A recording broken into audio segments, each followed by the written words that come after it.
Here's a Trane XE unit. The motor has like heat fins on it.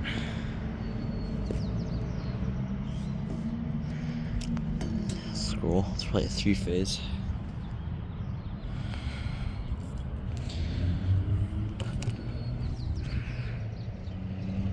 $2,000, 72,000 BTU.